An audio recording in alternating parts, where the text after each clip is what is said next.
You guys tired yet? Sorry? You guys tired yet? A little bit, yeah. 4, I guess. Only 3 are in my bucket, but 4 CJS yesterday and today. Yeah, so we're obviously excited and want to get to this one early. We came home playing the we set our second one yesterday. Oh, yeah. Science next week. Gotcha. Yeah. Really all tight in there too for you guys. Yeah. Yeah, yesterday today we just it's really been studying just about. Yeah, sure. But it was good having it yesterday. It went well. We got one. Sure. Yeah. And I think he's ready to Yeah. have a switch Our university is like, that's cool. And I'm like, oh, we're gonna just let someone else do that. So yeah. I mean, he's well. Yeah, I'm sure you guys can handle it. But yeah. There's other things we could ask about. Yeah. And he got to meet Rogers yesterday. Nice. Yeah. Okay. Yeah. I don't really have a feel for the chairman at this point, right? Like, I don't know. Yeah, that's interesting. Yeah. Like we had some for the previous Yeah. they were trying to get it his region. Kentucky. Yeah. Yeah.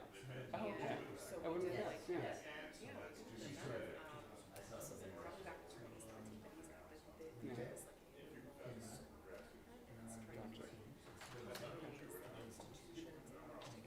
you know, to do just that and create that transition pipeline. So, Yeah. you know, just got interested in like the education programs and some of the things that were part of technology. Gotcha. So we'll see. I thought it was an interaction, but Yeah. I need to visit there. Okay. Yeah. Sure. Yeah. Thanks for your help on the questions. Oh, yeah, no worries. And, you know, we were going to ask about workforce anyway. I was going to ask about AI anyway, so, you know, it's all good. Yeah. Okay.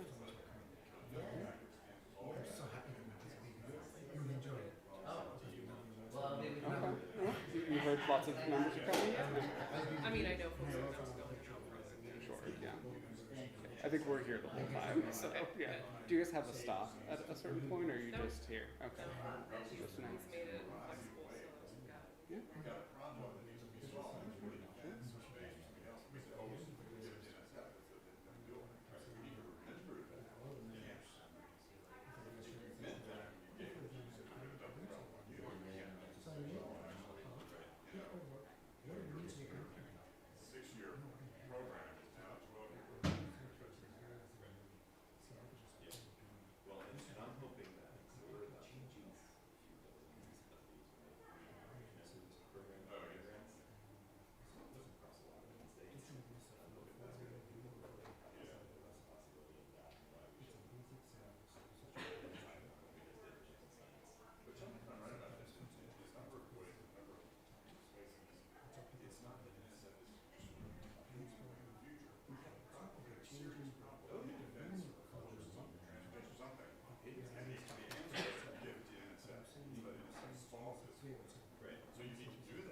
What's up, man? Mark's getting coffee early. Yeah, that's right.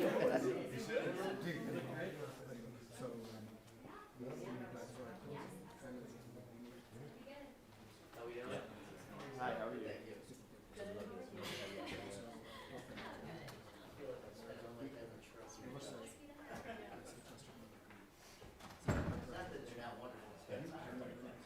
Okay, we'll figure it out. We'll narrow it down. Yeah, appreciate you. Appreciate you doing that stuff.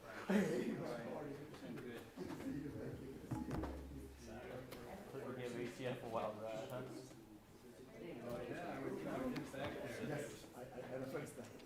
How are you, Director? How are you? Good to see you. Yes, I remember you. Thank you so much. Thank you.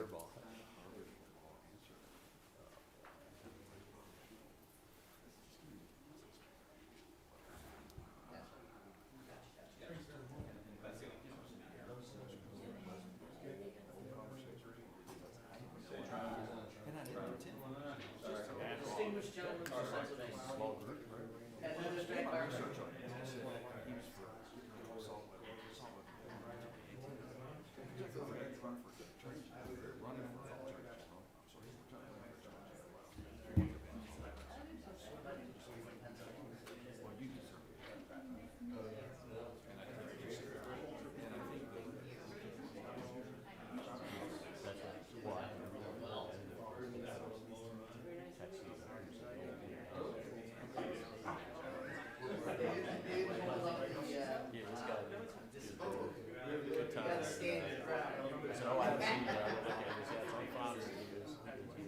He's like you. He does it with kindness and tact.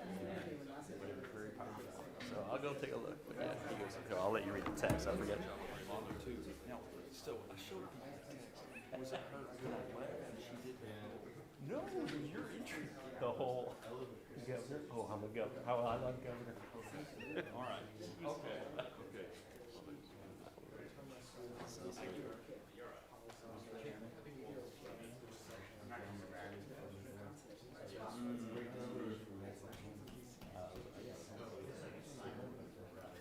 I'm like, I didn't think it was sure he had it. It's funny, looking back, I see what you said. Yes.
Good morning, everyone.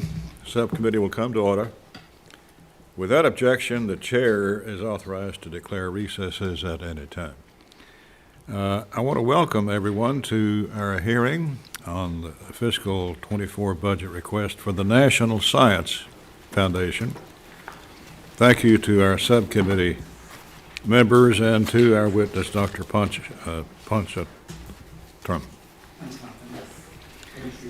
Director of the NSF, for being here today. The National Science Foundation plays an important role in our government with a broad mission to promote the progress of science.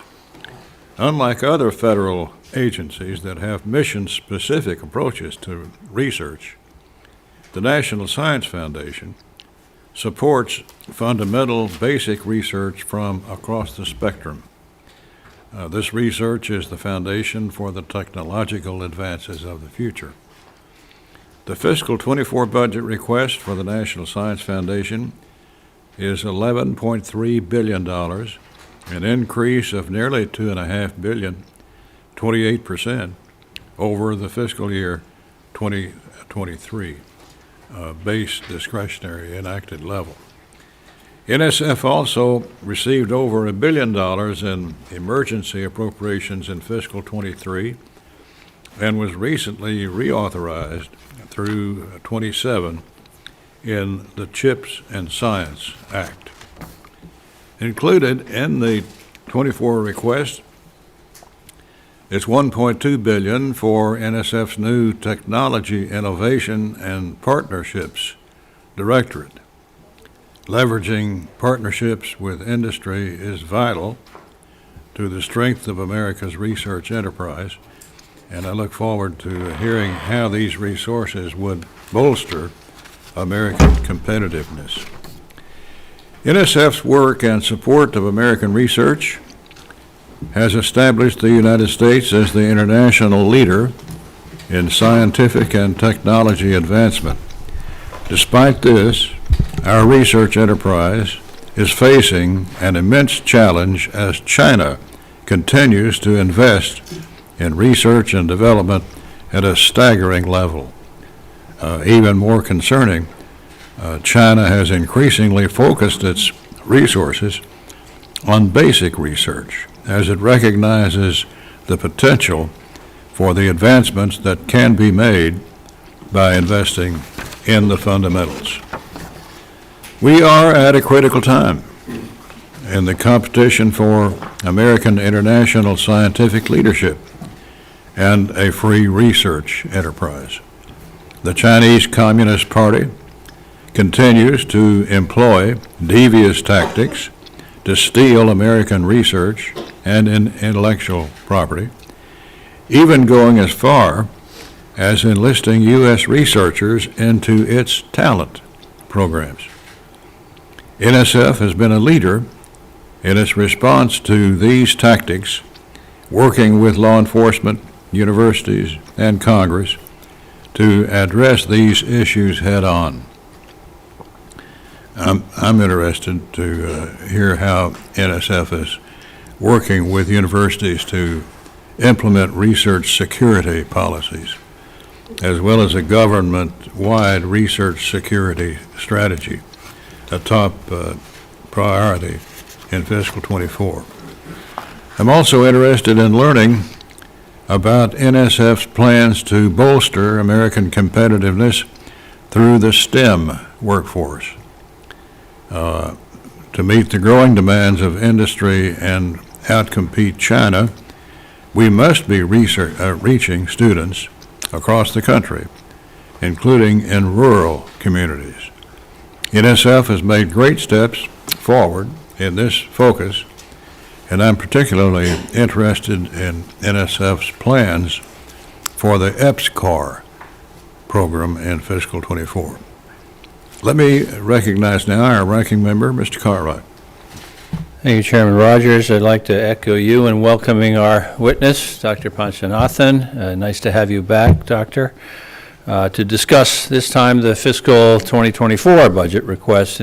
In FY23, we made critical investments to strengthen NSF's foundational research, unleash new initiatives authorized by the CHIPS and Science Act that will accelerate the transition of basic research into new technologies and partnerships.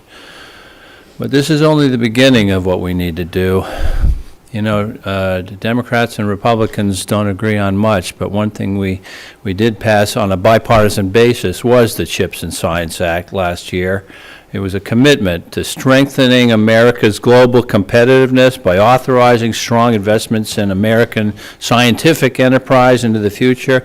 Our country has long been a global leader in science, but the National Science Board's 2022 Science and Engineering Indicators report showed we've been losing ground to our biggest competitors. We've been overdue for a revival of federal investment in the research, development, and education that bolsters our American national security, keeps us at the cutting edge of innovation, cultivates the workforce needed to power the 21st century economy for this country. As ranking member of this subcommittee, I will continue strongly to support NSF's role in the future as envisioned by the CHIPS and Science Act. So I'm pleased to see the President's budget request for fiscal year 2024 includes historic funding levels for NSF that would fund research and education across all fields of science and technology to support the American national security interests and the economic interests of our workforce here in this country. To achieve this, the budget proposes $11.3 billion for NSF, an 18.6% increase over the 2023 base. The administration's request emphasizes a number of important priorities outlined in the CHIPS and Science Act, including a focus on advancing emerging industries such as advanced manufacturing, artificial intelligence, semiconductors, and such things. Critical to this forward-looking emphasis is $1.2 billion for NSF's newest directorate, the Technology, Innovation, and Partnerships, or TIP Directorate. I look forward to discussing how TIP will connect the scientific disciplines and business sectors and help translate these partnerships into breakthroughs and new high-paying American jobs. Now, there are voices in this House who want drastically to reduce funding for critical public investments. I don't think our country can afford to disinvest in American scientific leadership. My colleagues and I will be very interested in hearing from you today about how NSF dollars translate into transformative scientific breakthroughs. That's how we create wealth in America. It's always been the way we do it. How it creates new technologies of the future, strengthened national defense, a more powerful workforce, and greater educational opportunity and economic prosperity for all Americans. Congress needs to continue to build on these investments that we made last year, or risk falling behind our international competitors. They don't want to come in second. They're tired of that. So, Dr. Panchanathan, thank you again for joining us today. I look forward to your testimony and to working with you on how best we can tap into our great scientific talent in this country and our potential in this nation in FY 2024. Mr. Chairman, I yield back.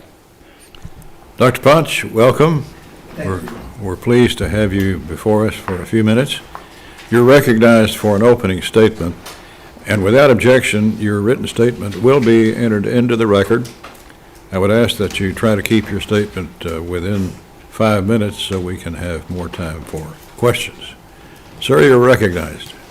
Thank you very much, Chairman Rogers. Good morning to you, Ranking Member Cartwright, Congressman Elsie, Congressman Garcia, Congressman Klein, and Congressman Morali. I'm thrilled to be with all of you here. It's truly an honor to be with all of you and discuss the FY 24 budget request from the President for NSF and how our agency is inspiring the talent and unleashing the innovations that will keep the U.S. the global leader in science and engineering for decades to come. First, I want to thank the committee for the FY 23 Appropriations in Congress, which was a historic increase, as was mentioned, for NSF. Your leadership and support was central in ensuring that we can meet the challenge of what is surely a defining moment in global competition. For more than 70 years, NSF has been an important component of our nation's success. By investing in the amazing talent this country has to offer, and by attracting the brightest minds from around the world, NSF has been a catalyst for countless scientific breakthroughs, major advancements in engineering and manufacturing, and so much more. In doing so, NSF has powered the economy, transformed lives, and helped secure our national defense. Many of the key technology areas we will discuss today are rooted in decades of sustained NSF investment in exploratory research that has transformed the way we see the world and expand the frontiers of knowledge. However, we are currently facing intense global competition like never before. I talk about this wherever I go. Our competitors are investing heavily in artificial intelligence, quantum information science, and other technologies. Our ability to achieve scientific breakthroughs and unlock the promise of technological developments will most certainly determine our continued global leadership. With the passage of CHIPS and Science Act of 2022, Congress put in place a roadmap to meet this challenge, and to do so while spurring innovation in communities in every region of the country. The law positions the agency to quickly translate research into impacts that benefits our nation. The FY 2024 budget request of $11.3 billion invests in the three pillars central to achieving the goals of the CHIPS and Science Act. First, we must strengthen our commitment to funding the fundamental exploratory-based research that is the heart of NSF's mission.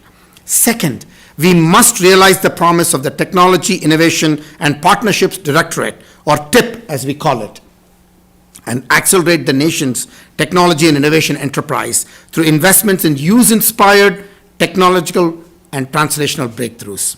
Finally, it is exceedingly important that we inspire talent by creating opportunities for every demographic, rural or urban, across the broad socioeconomic demographic and the rich diversity of our nation in every region of our country. The FY24 request includes $1.2 billion in funding for TIP, the new directorate. This investment will strengthen and scale in the breakthrough technologies, innovation, and translation. The request includes $300 million for the NSF Regional Innovation Engines program, and we are very excited by the strong interest and amazing proposals we have received. I will elaborate that in one of my responses. When we first announced the funding opportunity, we received hundreds of concept papers covering every state of our nation. In the coming weeks, we will make the first planning grants and in fall the first awards for full-scale engines. These investments will empower partnerships, will catalyze innovation all across our country. In addition, NSF role in workforce training has become increasingly important as the country makes significant investments in technology R&D, including semiconductor manufacturing. In the past few months, NSF has announced partnerships with Micron, with Intel, with Samsung, with IBM, and Ericsson, and others for exactly this purpose. The budget also supports critical research infrastructure, including the new MREFC project, the leadership class in computing, and the facility at the University of Texas at Austin. Finally, the request invests heavily in broadening participation in STEM. The request includes over $1.8 billion to create opportunities everywhere and increase the participation of underserved groups in STEM. These activities include programs focused on building research capacity at HBCUs, minority-serving institutions, emerging research institutions, and investing in EBSCO jurisdictions and finding new approaches to ensure that everyone has a chance to participate in the innovations of the future. Again, I thank each of you for your continued support of NSF. I look forward to working with you to ensure continued U.S. leadership in science, engineering, and technology, which is vital to our economic and national security. Thank you, Mr. Chairman, Ranking Member, and members of the committee for the opportunity to be with you here today. Well, thank you, Dr. Ponch. We will now proceed under the 5-minute rule for questions. I'll begin by recognizing myself.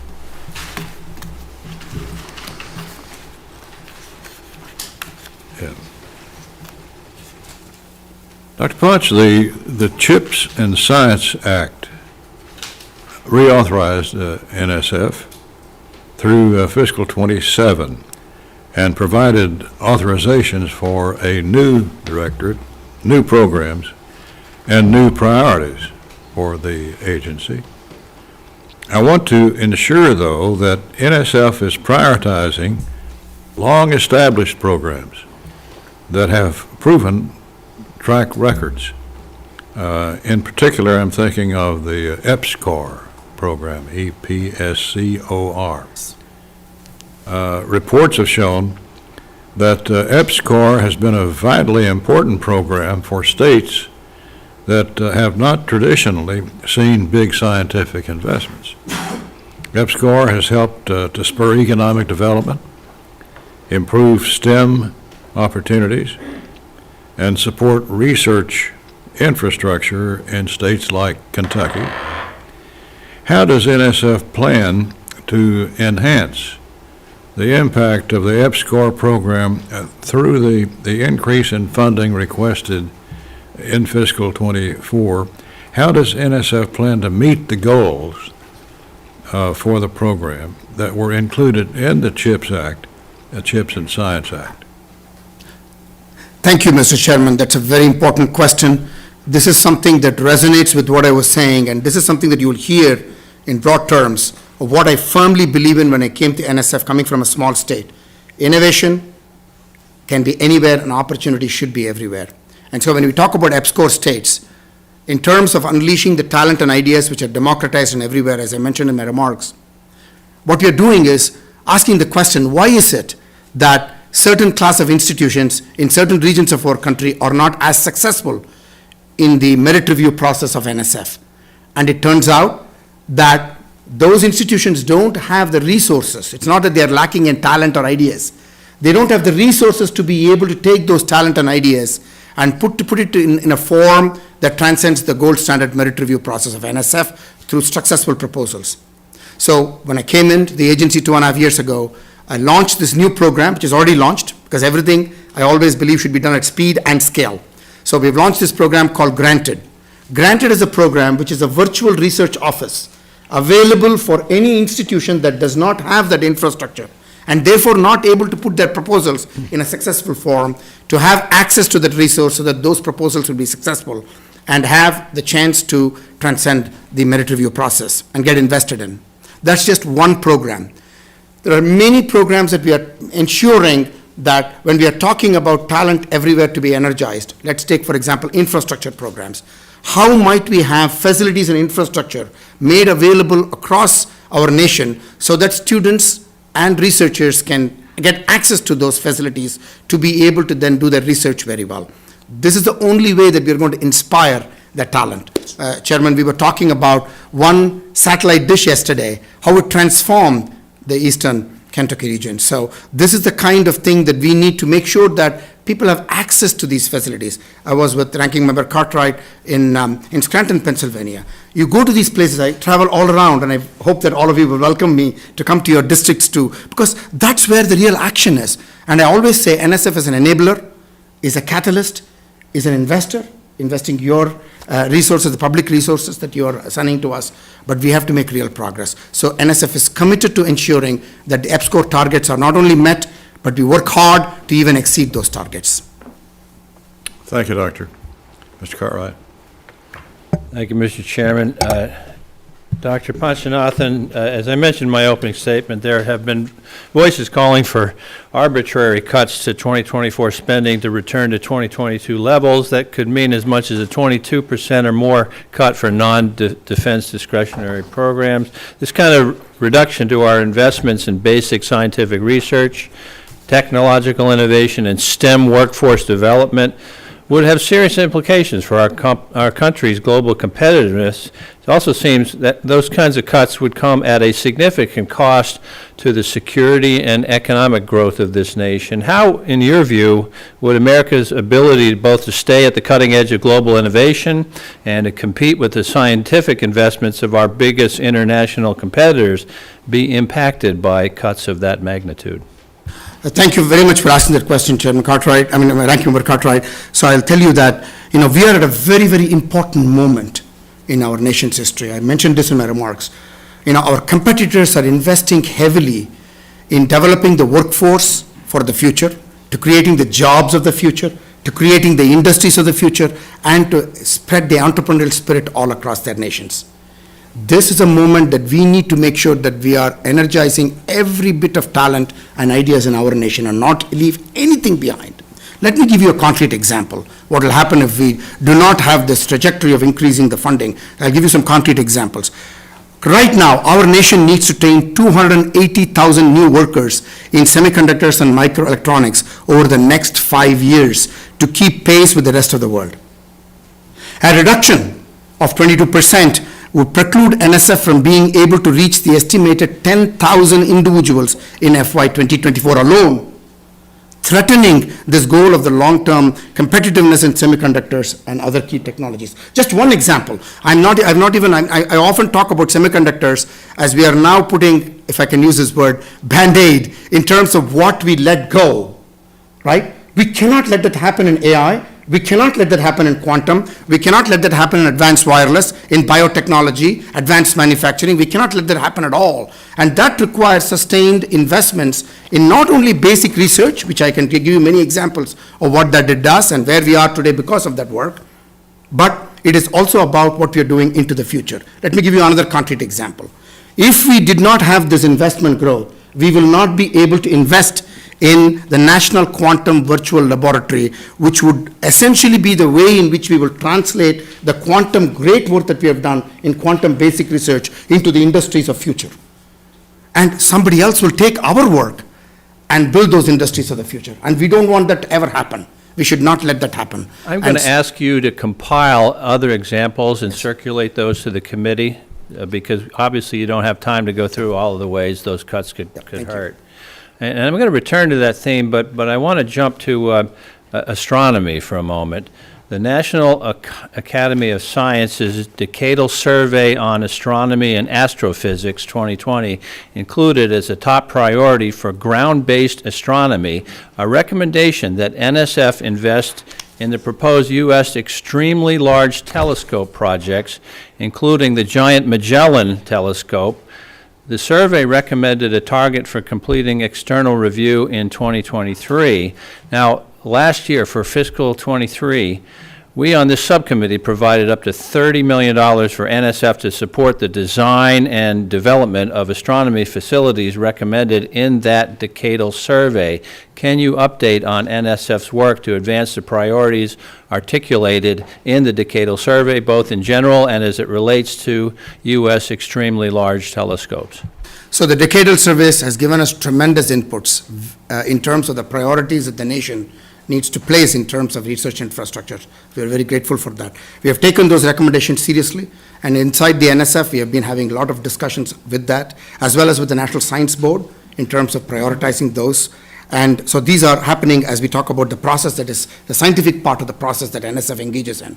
So as part of the process, Ranking Member Cartwright, we have had the preliminary design reviews for the telescopes for the GNT that you alluded to, as well. Now we are getting into the design phase. So we had allocated $20 million for the design phase of that in 2023, and we are also putting that amount of dollars into the 2024 request, and it might be a little bit more than that, in order to make sure that we are getting the design phase to happen. The design phase will result in the actual delivery of the amount of resources that will be needed for this ELT project, as an example.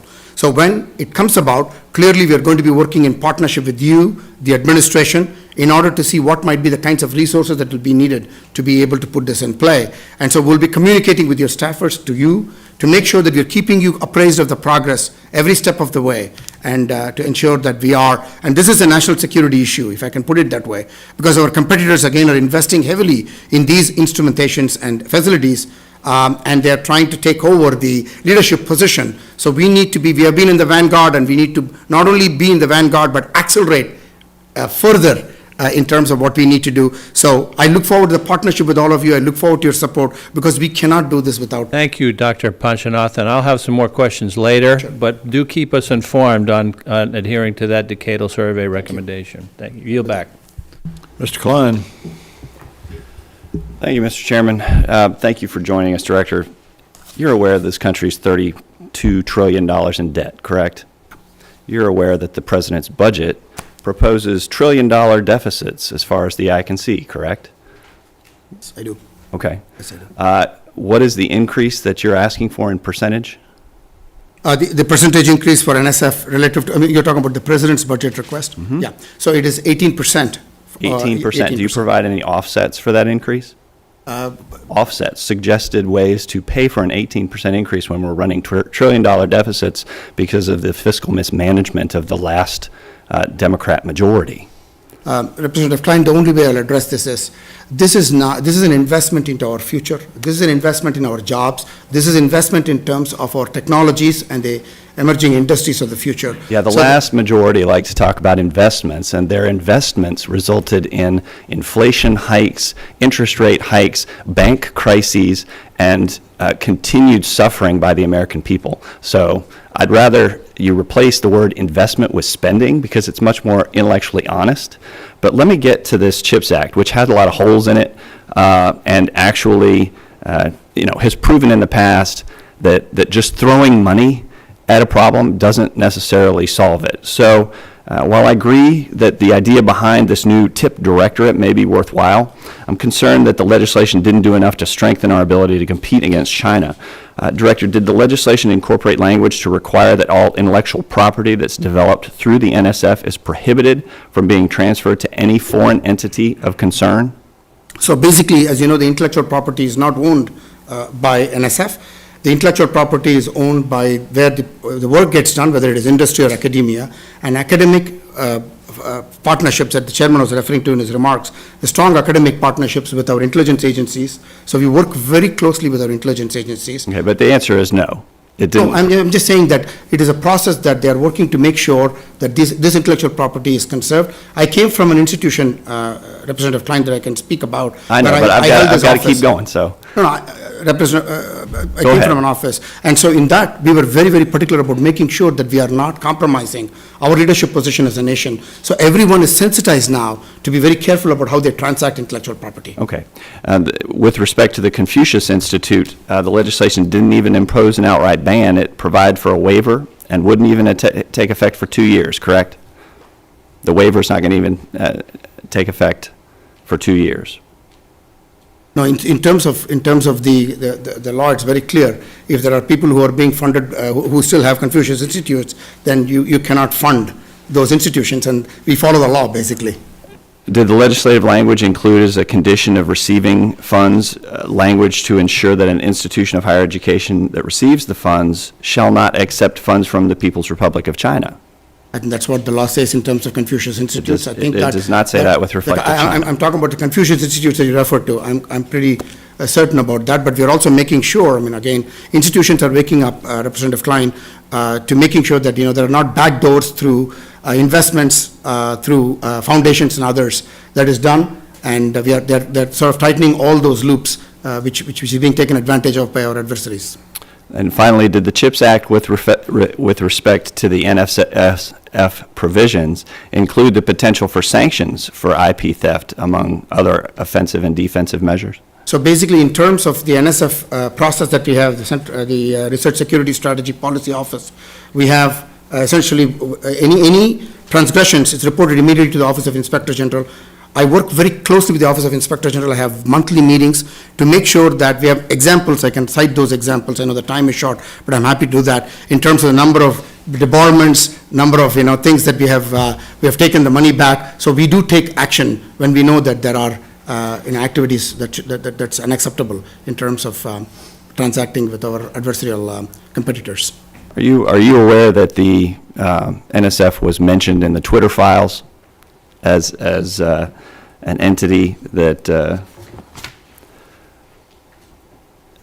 was potentially related to some of the organizations that partnered with this virality project that received funding from DOD?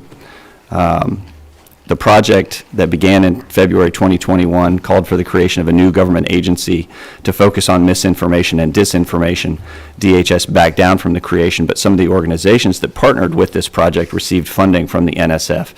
Do you think that government agencies like NSF should partner with and provide federal tax dollars to entities that attempt to pressure social media companies to police speech they deem false or misleading?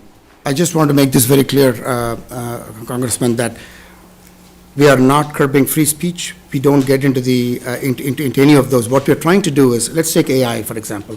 This conversation that we're having right now, I'm an AI researcher, so I can speak with first-hand knowledge. This conversation that we're having right now with deepfakes, your voice will be completely altered and your question will be completely reframed, right? So which means that what it tells us is that our adversaries are using this sometimes to target us. So what we need to do is, and that's all NSF focuses on, is how do we make sure that the information is safe, trustworthy, reliable, and that security and privacy are guarded, and that is fairness. So that's what we fund. We basically fund ideas which bring out those things, because we talk about the worries about automation and what technologies like ChatGPT can do. So we need to make sure that there is that layer of values, because we as humans have human values. So we act. So when you're translating this to autonomous robots and so on, you want to make sure that these principles are brought into place. And those are the kinds of projects that NSF funds. I just want to be very clear that we are not curbing any free speech or anything of that nature. Thank you. Thank you. Gentleman yields back. Yes. Mr. Morelli? Thank you very much, Mr. Chairman and Ranking Member Cartwright, for holding this important hearing. And thank you to my good friend, Director Panchanathan, for joining us today, and thank you for your service. I'm very proud to represent Rochester, New York, and we're delighted to have hosted you not too long ago, which has two major research institutions, University of Rochester and the Rochester Institute of Technology, as well as being a world-class center for optics and photonics. So with that sort of foundationally, the CHIPS and Science Act created several new programs to promote regional innovation, including the Regional Technology and Innovation Hubs within the Economic Development Administration and NSF's Regional Innovation Engines. So can you just share with me how you intend to coordinate with the tech hubs at EDA and how the two agencies will work together? Thank you, Representative Morelli, and I tell you that it was truly a pleasure to be in Rochester and seeing the unbelievable vibrancy of what happens there and what has happened there in the past and what is happening now to configure for the future. So thank you for inviting me and being there with you. To the question that you asked, right from the day, even before the CHIPS and Science Act was passed, when I got into the office, I picked up the phone and talked to every agency leader to see how we can hyper-partner, because our nation needs that, deserves that, and that's what's going to make progress happen at speed and scale. So when Secretary Raimondo took the office of the Commerce Department, I picked up the phone, talked to her, and she's a great partner, and we worked together very closely. So one of the things that we worked on, which references to your question, is that I said that our regional innovation engines and the regional technology hubs of commerce should be like this. Not like this, not like that. Okay? That let's minimize the overlaps. Let's make sure that whatever we do in the regional innovation engines, to simply put, is essentially lifting up all the innovation potential of all the regions across the United States through partnerships. Now they're ready. It's like the dish, the recipe is there, the dish is there, and it's ready to be made. The regional technology hubs takes it up and scales it. So if we really partner like this, there will be nothing left behind. Those regions that have really built a strong innovation ecosystem will now scale and thrive and build those industries, entrepreneurial ventures, and jobs of the future. Great. I'm excited for that, the future and that coordination. You recently visited upstate New York to announce the creation of the Northeast University Semiconductor Network partnership between Micron and a number of leading research universities. What role will NSF play in this partnership, and what more can we do to support workforce development? You mentioned the number of jobs just in microelectronics that we'll need over the next several years. So what will you be doing specifically as a part of that partnership? So it was very exciting to be in Syracuse with the CEO of the CTO of Micron and the 20 university presidents of all community colleges, universities in that region. I mean, it takes a village. It takes the entire system to work together to be able to make sure that we are actually actionably creating the jobs of the future and industries of the future. On this one, the Micron partnership is on two fronts. One is, how do you create the curriculum for training the people for the semiconductor futures that we are thinking about, and what the companies need, like Micron, to be able to get the talent trained? How do we get teacher professional development done in order the teachers are also ready for training the people that needs to be ready for the jobs? So this is a $10 million partnership, and we have a similar partnership with Intel. So in the future semiconductor program, we are partnering with IBM, Intel, Samsung, and Ericsson. So as you can see, my approach is that we need to work closely with our industry partners, because at the end of the day, again, talking about not losing the light between what we do at NSF and make possible at NSF, and being able to take full advantage of that by our industry in our nation, to be able to take advantage of that. I'm making sure that these partnerships and co-investment strategies means that we are able to tighten that process of intellectual property transfer, as well as people being ready for those industries to be successful. Mr. Chairman, I'm not sure do I have any more time? Gentleman has 27 seconds. 27, I'll be quick. If you could just quickly touch on AI, you mentioned it, just can you just briefly talk about what NSF is doing to ensure we remain at the forefront on AI research and development? Thank you so much for the question. As we know, we launched the AI Institutes, which essentially encompass all parts of our nation. We have now 25 AI institutes spanning 40 states and the District of Columbia, and we're about to release the third results of the AI Institutes. These AI Institutes are not just only furthering the fundamental research in AI. In fact, they are working on applications like agriculture, like weather, like learning technologies, and so on. On the agriculture one, I'm pleased to say that all the 4 institutes that are focused on agriculture were actually funded by USDA. Because, again, talking about partnerships, it cannot be that NSF does things by itself. NSF works with the communities that are interested in the new generation of agriculture, but also with USDA. So, as one example, there are many, many programs we have on AI in talent. We have a program, and I know we are running short of time, called Expand AI, which we launched recently, which is about how do you train the talent in AI in community colleges, in vocational colleges, in technical institutes, as well as in universities. So we have the entire spectrum of talent that is required for success. Thank you for your indulgence, Mr. Chairman. I yield back. Mr. Garcia? Thank you, Mr. Chairman. Dr. Panchanathan, good to see you again. Looking forward to having you in California's 27th District. As you know, one of the epicenters of technology development programs, aerospace and defense, national security programs, so we'd love to have you out there. Thank you. I want to start by apologizing for the physics of our economy over the last couple of years. Your enacted budget last year was about $9.8 billion, and it ended up only spending and behaving probably like, $8.4 billion or so because of the inflation problem we have. So I want to apologize for the $6 trillion spending spree that our colleagues have imparted on the country over the last few years. It's made your buying power and the efficiencies of your investments behave significantly less, about 20% lower than they should have in the last year. So we are trying to work on that actively as well. And it's because it's like physics, right? You put $6 trillion, it's physics with dollar signs. You put $6 trillion of liquidity into a market space, there's going to be a reaction to that. It's action and reaction, just like physics, as you, as an engineer, I'm sure appreciate. So we need to collectively work together to figure out how we can gain efficiencies and allow your budget to behave more closely to the dollar actually assigned to your foundations. I want to pivot to chips. Mr. Klein touched on something about IP under chips. As you know, my biggest concern about the CHIPS Act has been the communication between the commercial side and the DoD side to making sure that this massive investment that we have made, $280 billion or so, is not just going to refrigerators and car door, systems. That we're actually investing in the more exotic, 3 to 5 nanometer wafer technologies that we need right now in our DoD applications for advanced systems like hypersonics that you're all aware of.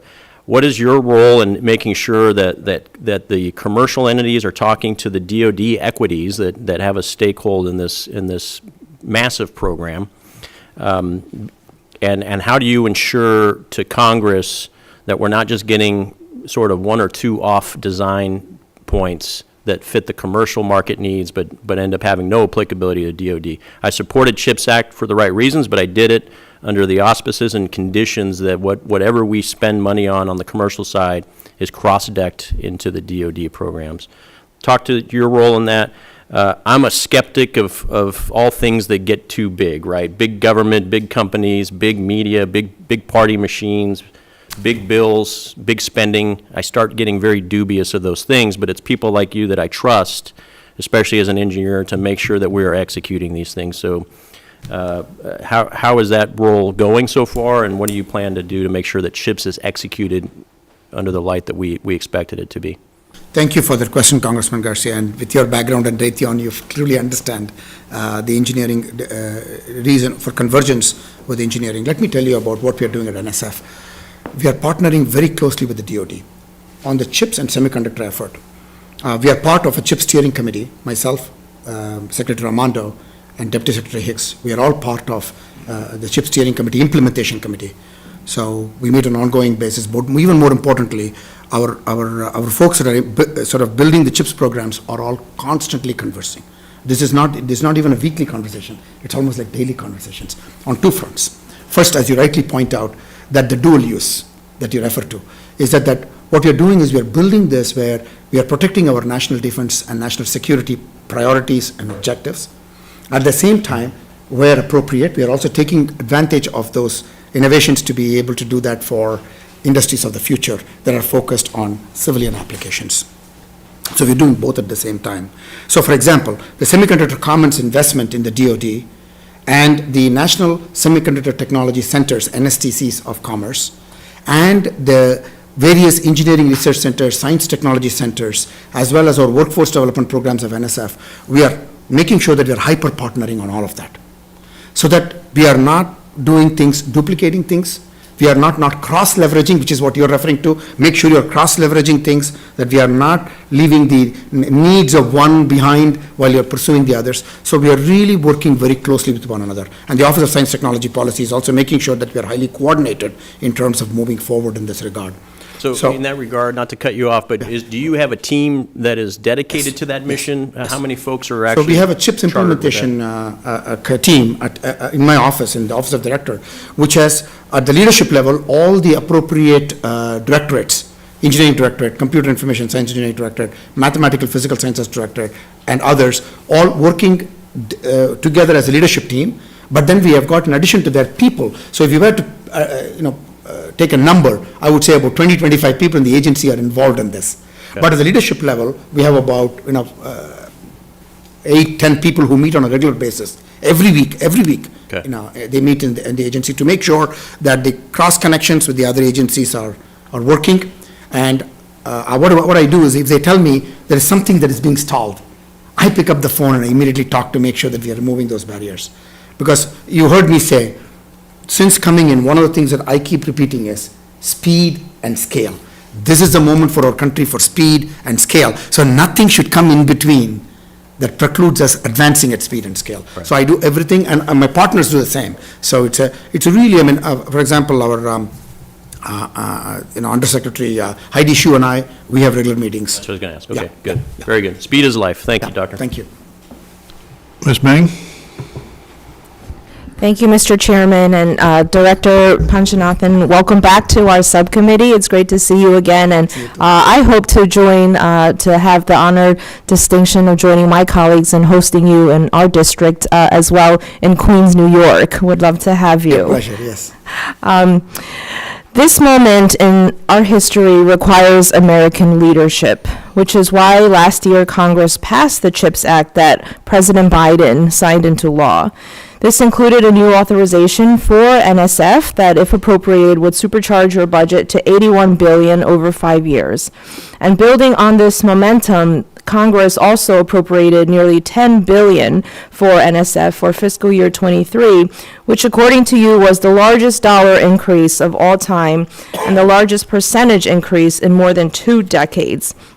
Given all the talk and reports of returning to fiscal year 2022 enacted levels, can you speak how this would impact NSF's mission in terms, and I know you've talked a little bit about this already, in relation to America's national defense, national security, and also the impact that it would have on creating and expanding the number of American jobs? So thank you for asking the question, and there's so many dimensions to this. I'm glad that you're asking the question again so that I can articulate the other components too. Let me give you an example. At NSF right now, the amount of AI-related proposals that is coming from all across the country, not only from computer science researchers, these are people from disciplinary sciences, social behavioral economic sciences researchers who are coming in with ideas of how to build better AI systems, right? We are rejecting a significant number of the proposals because we don't have the resources. Now, every proposal that is meritorious, that is rejected, becomes an opportunity for our adversaries to invest in them. And they do, and there was mention made about, the chairman in his remarks said, how do we, they are investing in our scientists, in our engineers with all kinds of programs that they have put in place. So it does happen. They invest in the proposals that are meritorious ideas. So this will really set us back in terms of our leadership position, in terms of AI, quantum, advanced wireless. I keep saying what happened to 5G, we cannot let that happen to 6G and next G. I mean, we are in fact hosting a 6G conference with all the industry leaders and the National Security Council at NSF on Friday, because we are taking this head on. We cannot, lose these things. On the jobs front, if we don't have these technologies translated, and that's what the TIP Directorate is doing, the TIP Directorate, the RIEs that is really now doing very well, will have to be cut massively. And every state of our nation, every region of our nation has submitted proposals. We had 700 concept papers covering every state, every region, every territory, right? Now, we are going to fund in a few weeks a significant number of those ideas. Now, we will not be able to sustain them to the next level. That again will be a lost opportunity. We would have primed the pump, but we would not benefit from it. This is not acceptable for us to do it at this time, in my view. Yeah, thank you. I really agree with everything you said, and it's great to hear about all of that. I think NSF and your work, your team's work, is so important to make sure that we are increasing our global leadership in the world. And oftentimes when we are talking about being competitive with adversaries around the world, and I even say this to my teenage son, with competitors, not only do we have to see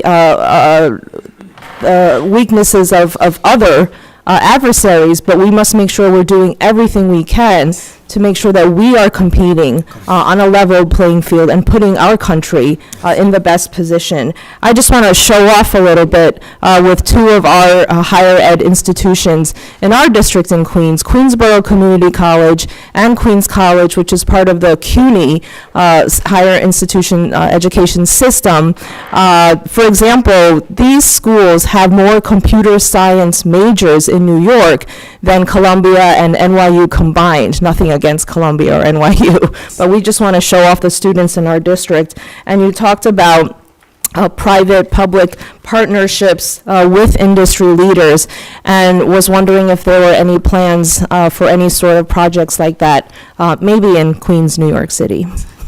Thank you, Representative Meng. The best way I will describe myself, my DNA is hyper-partner.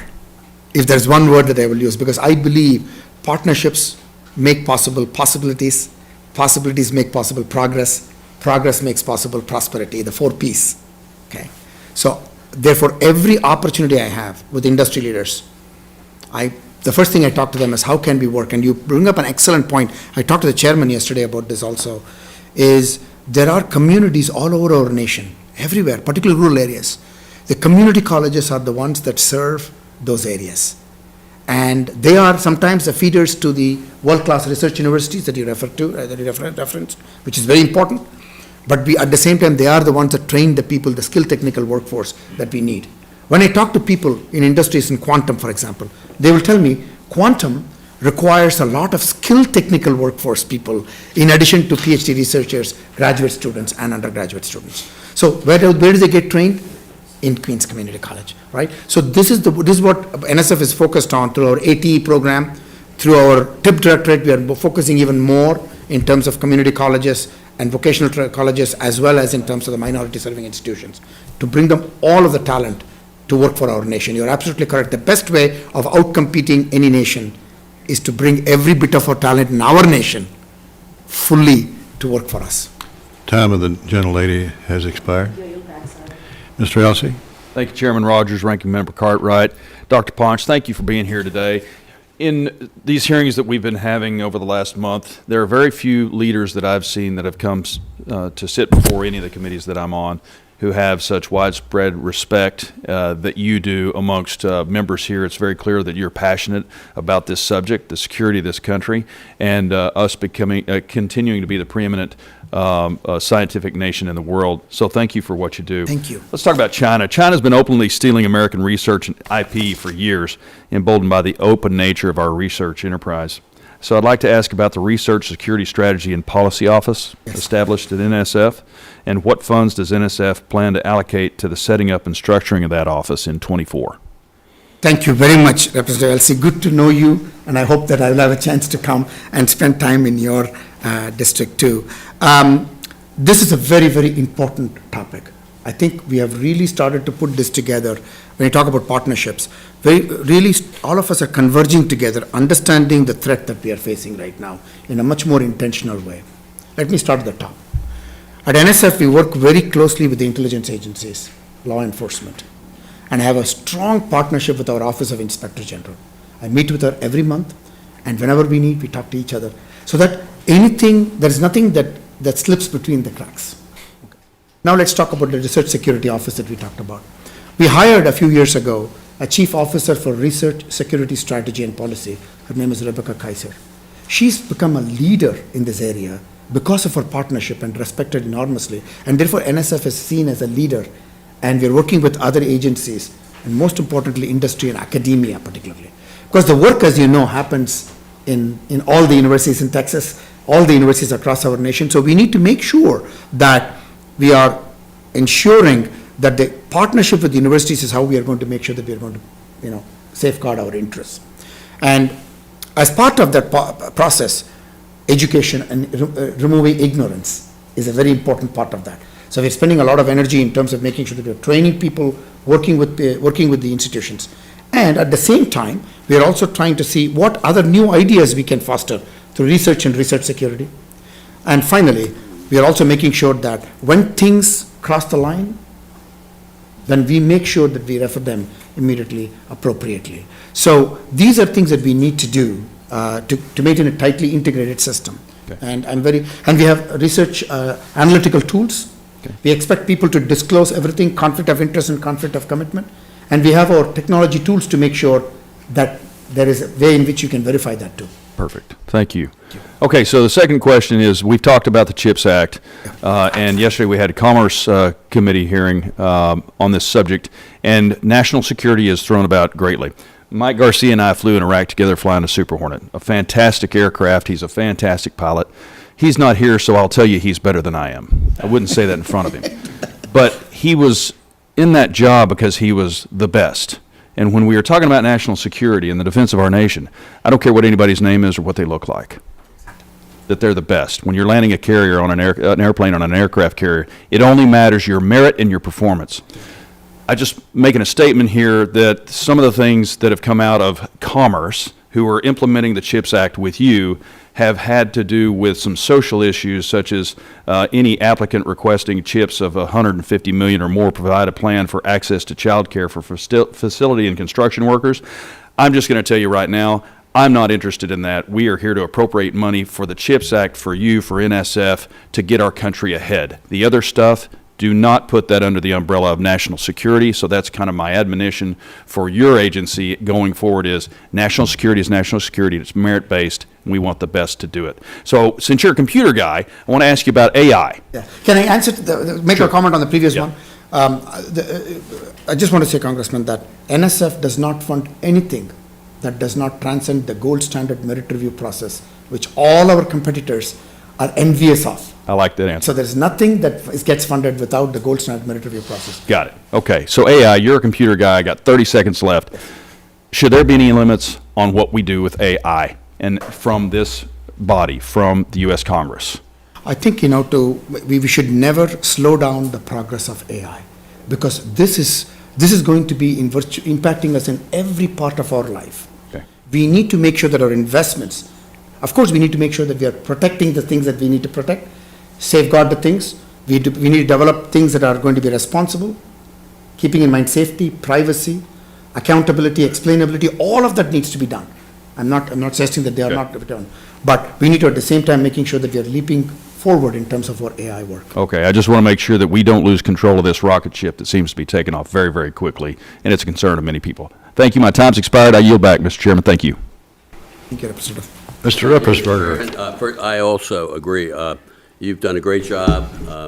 I assume you're smart. Smarter than anybody in this room. If you ask my children, they may have a different point of view, but we won't go there.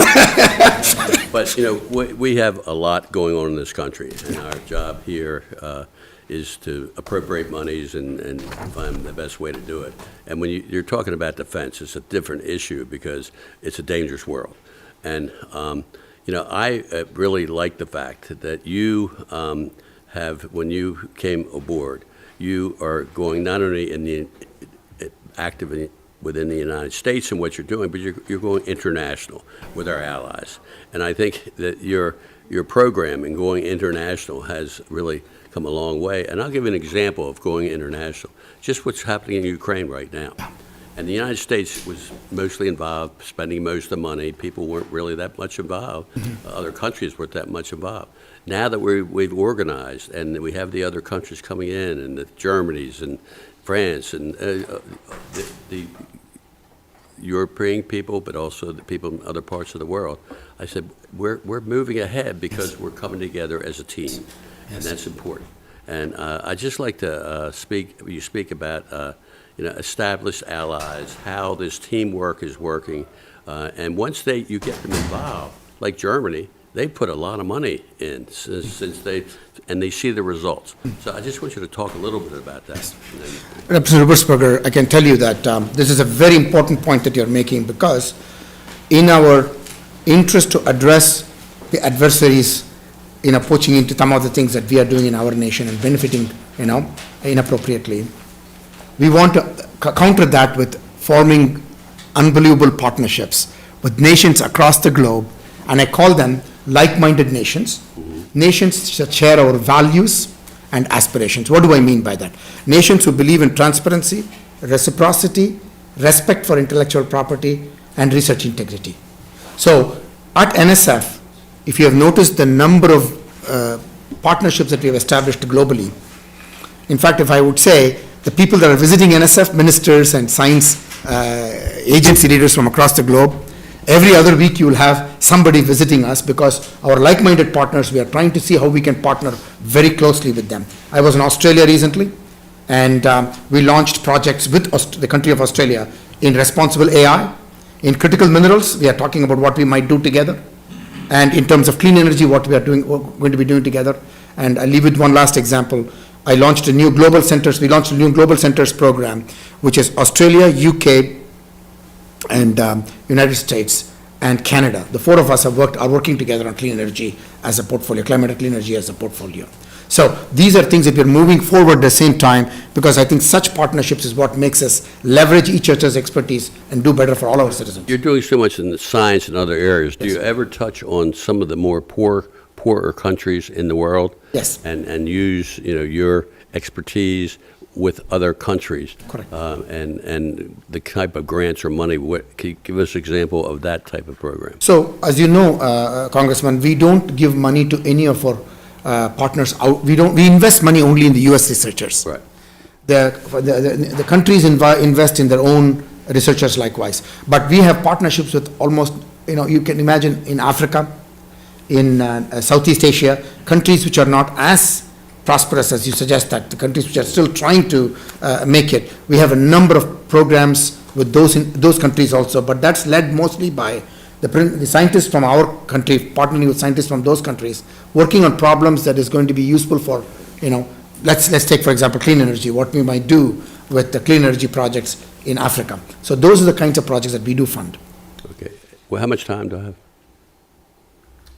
48 seconds. 48 seconds, okay. Well, one question for 48 seconds. What's that? What's in there?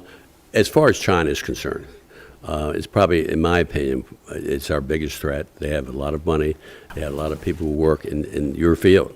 And what in 30 seconds now, what is your strategy? What do you think we need to do in the United States in your job to compete with China?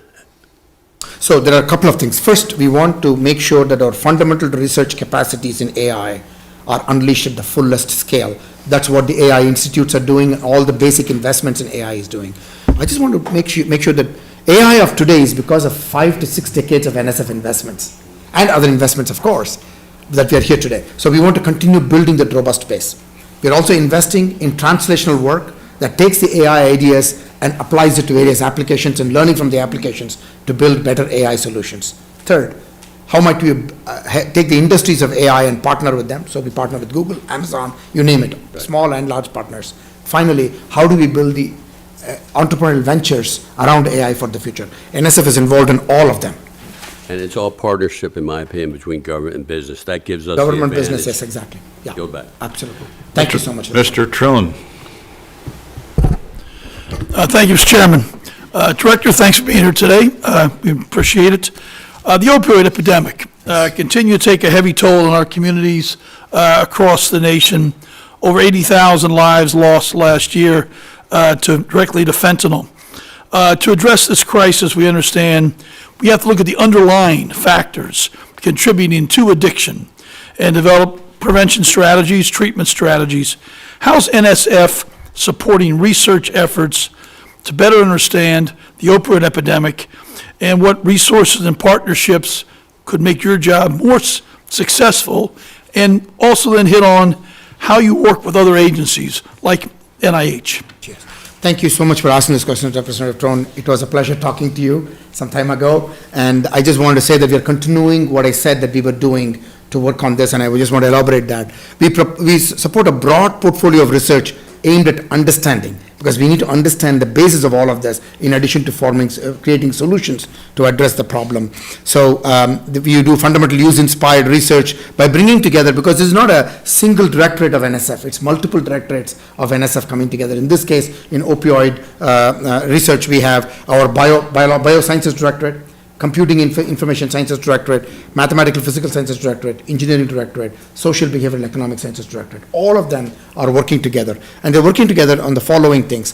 How do we understand the neuroscience of addiction?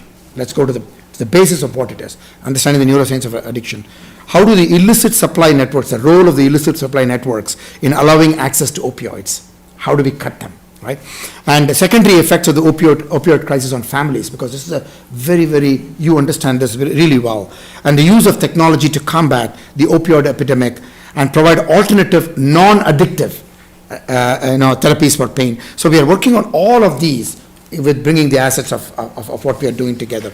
On the topic of working with other agencies, we have a number of partnerships with NIH. We work with the addiction at the Institute for in NIH very closely, and on a number of projects. But writ large, NIH and us have a number of projects which links us with the engineering directorate, bioengineering work, engineering with the bio directorate, computing directorate. So my hyper partnership gene that I talked about that I have is to see how we can leverage the public resources so we can put it to work by not duplicating, but by cross-leveraging each other. So lots of projects with NIH. I'm happy to share the details of them. No, excellent. I think just going to continue to encourage you to work on the brain research, and what's causing the underlying addictiveness. Nature is key, and we spend more time getting the knee right and getting the hip right, but we got to spend the time working on the hard stuff, and that's why the brain becomes addictive and how we can work with drugs to deal with that. Last year, my district, Frederick Community College, was lucky to get a grant from NSF for $350,000 to support their regional biotechnology workforce, which is growing quickly. Yes. As we continue to invest in innovation in STEM, growth programs in schools and community college, it's essential that we assess the impact, measure it. So how are we measuring success on programs like at Frederick Community College? And what are these metrics you use to evaluate your effectiveness of your grants? It's an excellent question, because this is something that not only NSF is interested in, but also the board, the National Science Board, is interested to make sure that we are making significant progress. As you know, we are a science and technology agency. Evidence is how we operate, right? So first of all, every grant has an annual reporting process. As a person who has received grants, however painful it is, we make sure that we put everything, but I use it as an opportunity to celebrate the stories and the accomplishments, both data and stories. But you also have a final year report at the end of the grant. So we gather all of the data to make sure that people are making progress, and in the annual report, if they are not making progress, our program officers interact with them to make sure we're doing course corrections as appropriate. That's the first thing. Second thing, on the grants that you referred to, I'm so thrilled that we have two grants in the Robert Noyce Scholarship Program that we have with the Hood College, which is a $1.4 million grant, and the Hood College, Frederick's Community College, Frederick County Public Schools. I mean, this is a fantastic project, and so that's focused on essentially teacher prep.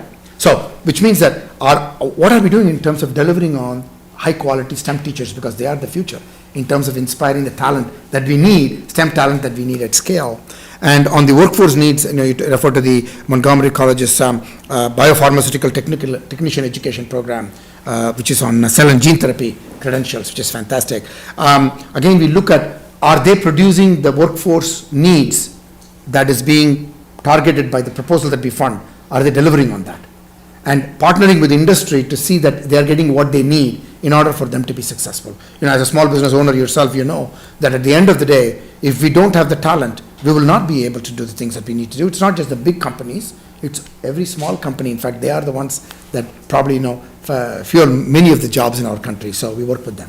Thank you very much. You're absolutely right. If we don't get the workforce, we got no shot. Yeah. And with the CHIPS and Science Bill, the infrastructure bill, and broadband, it's a whole new workforce. So thank you very much. Thank you Mr. I very yield much. back. Thank you. Thank you very much, Congressman. Gentleman yields back. Dr. Ponce, I think members of the committee would love to do a second round of questions if you have the time for us. Absolutely, I have all the time. I'll yield myself 5 minutes. Dr. Ponce, we're in almost overnight, we're in the middle of critical competition between the United States and China for international scientific leadership.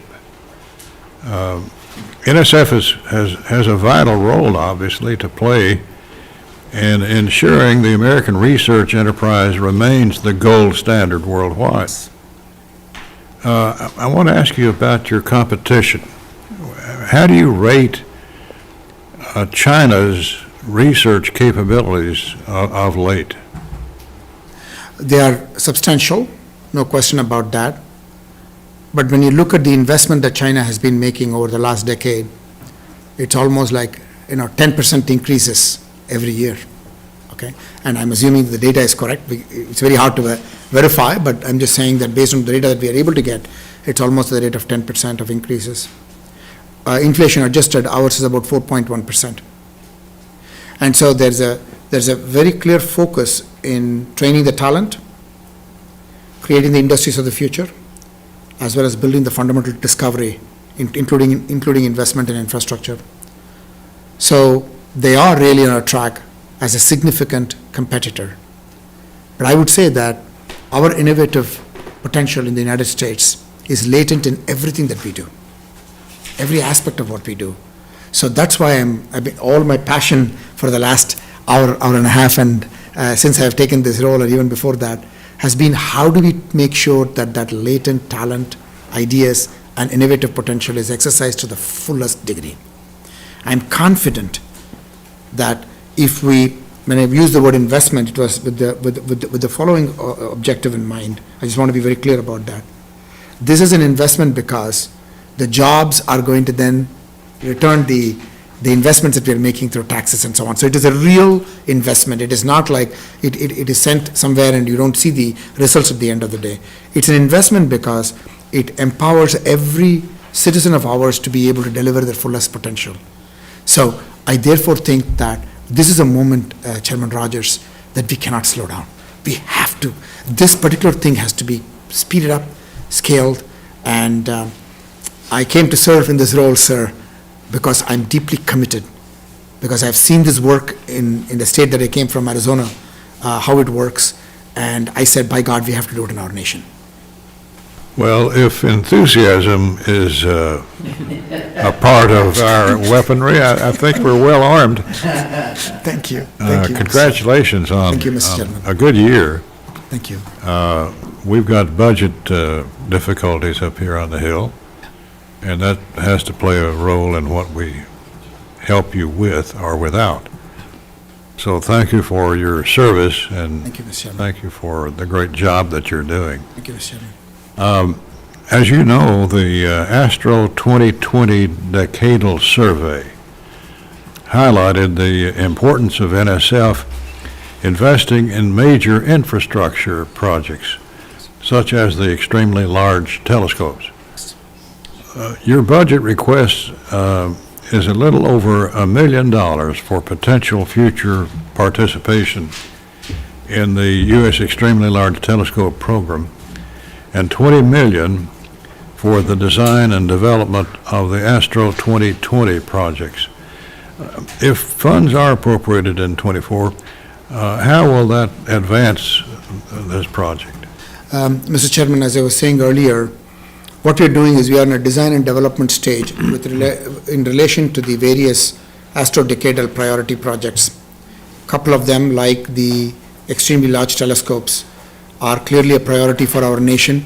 So we are in the design and development stage. That's why we're investing in that stage to make sure the design and development stage is done so they can come up with a good estimate of what it takes for us to go to the full-scale final design and execution. So I plan to work with all of you. I plan to work with the administration, you, and with other agency partners to see how we can make this a reality, because, as I said earlier, these are things that we don't want us, where we have been in the vanguard, to lose that advantage because we did not invest at the right time in the right set of things that is required for us to keep us in the vanguard of scientific discovery.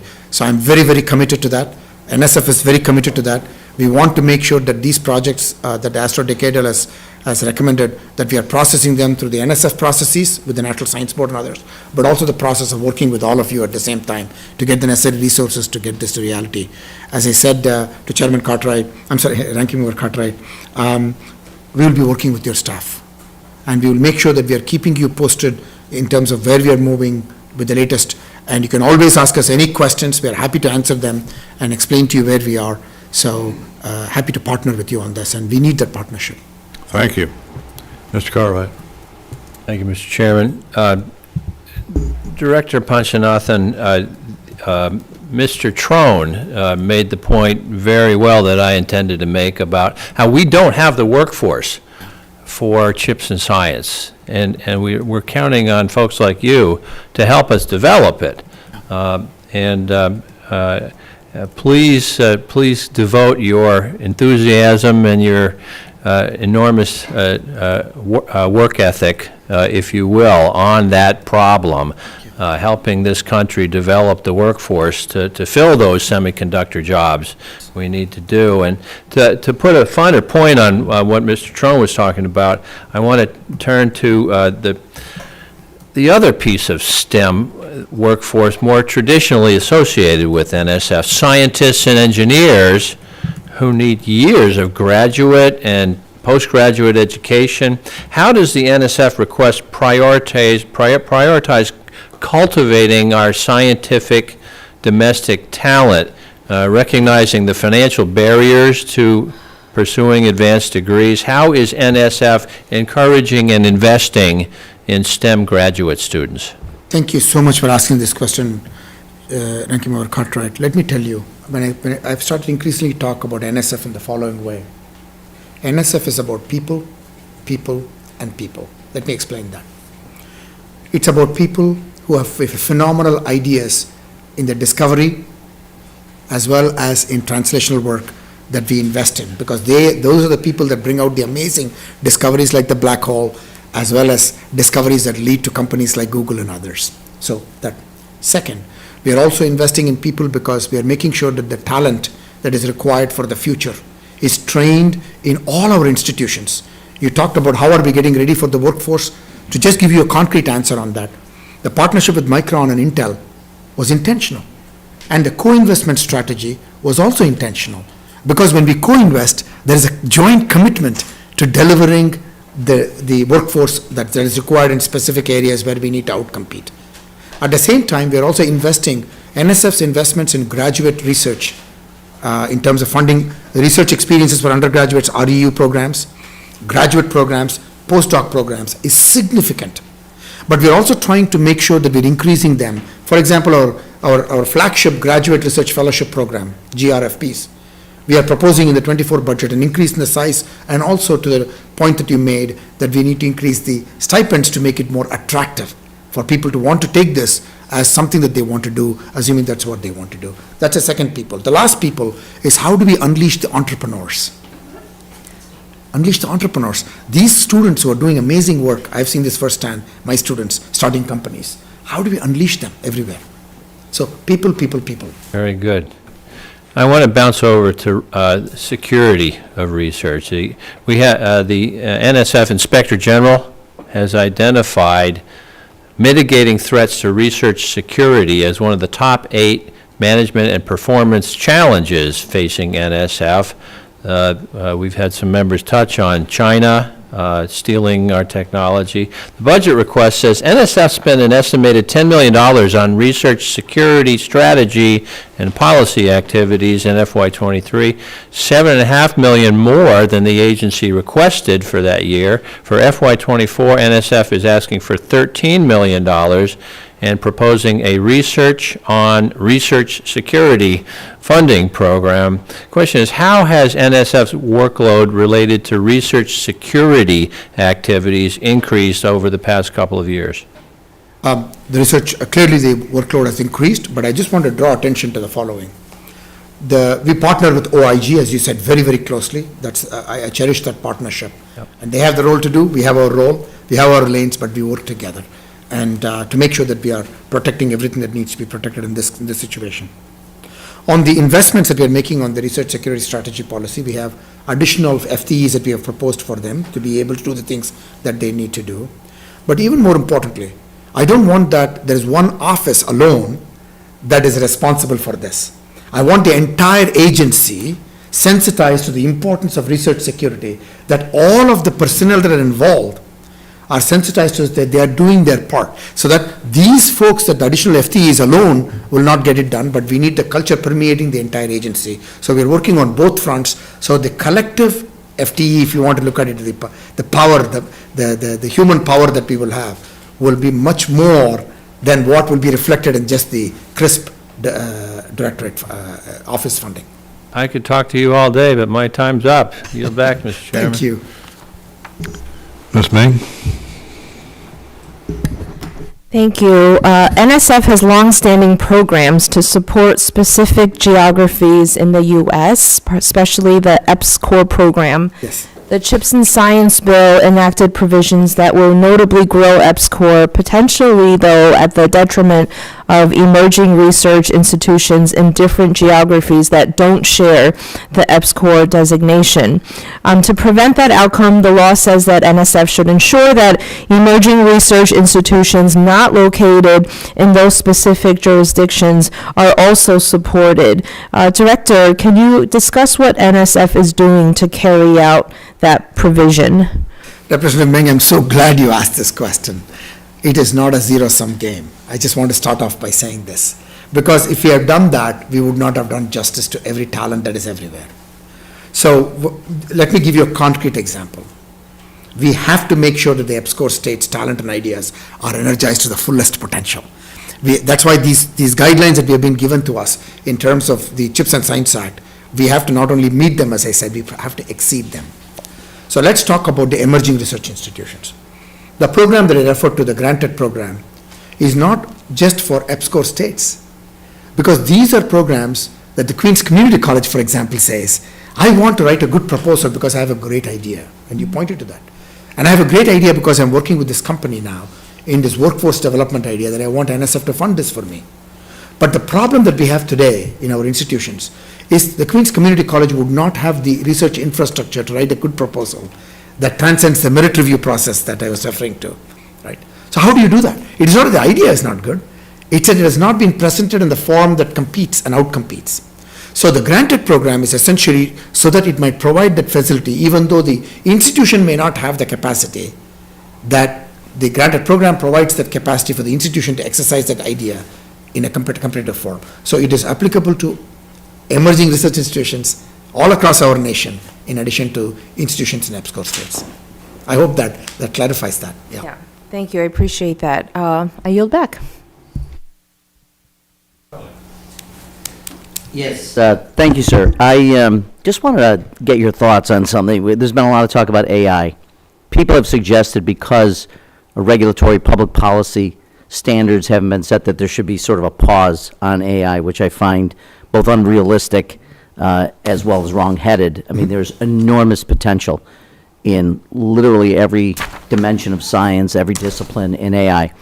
But there are concerns about surveillance, privacy, bias, and malign actors.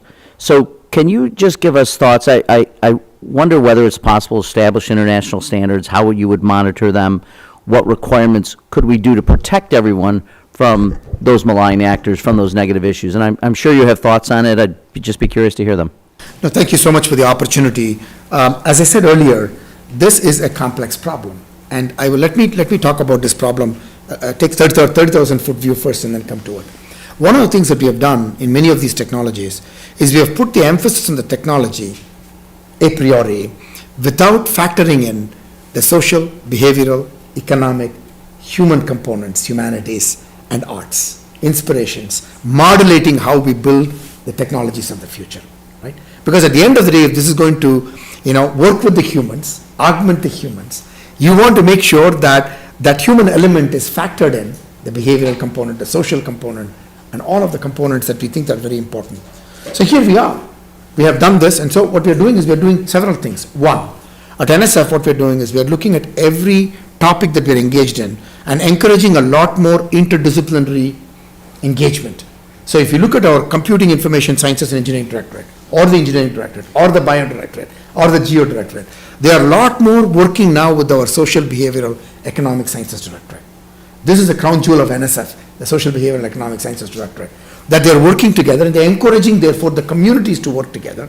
So these problems are addressed a priori, then after the fact, coming in and solving for bias, or privacy, or security, or accountability, or explainability. I mean, we can go on and on and on, in accuracy, all of that. So what you're trying to do now is to see if we can pre-wire these ideas, even as you're building the technology. So that's the first, because we don't want to do the same mistake, and a shame on us, right, if we repeat it. So we are trying to make sure that as we are advancing, we are being very conscious of this, number one. Number two, I'm going to come to the other things too. On the AI front, clearly we are encountering these challenges. So every AI institute that we have funded now has ethics plan, okay, has components that is about understandability, explainability, and so on being put in. We are even looking at specific AI institutes focused on those topic areas, so that we have to get these ideas out there, right? So when you talk about standards, the standards come about because the fundamental ideas are configured so that we can have those standards developed. And of course, our like-minded nations will want to work together on development of such standards, no question about that. I too agree with you that what we need to do is, it depends on what we talk about in terms of pause and so on. It's yet to be understood. But I will tell you that if you're talking about fundamental discovery in AI, no pause. If you're talking about translational, no pause. If you're talking about workforce of the future in AI, no pause. If you're talking about entrepreneurial ventures, no pause. If you're talking about working with industry closely, no pause, right? So it depends on what we are talking about that we are trying to pause. And so we need to understand that well, and I'm sure that the experts will get together, and NSF will most certainly be I'm assuming, a part of that discussion, to be able to say, what is it that we are talking about? What are the challenges? What are the, the security issues, safety issues that we need to work? At NSF, just this year, we have started a new program called Safe, Learning-Enabled Systems kind of a call, so that we are trying to build this conscious effort in terms of addressing these issues, among the AI work that happens all across our nation.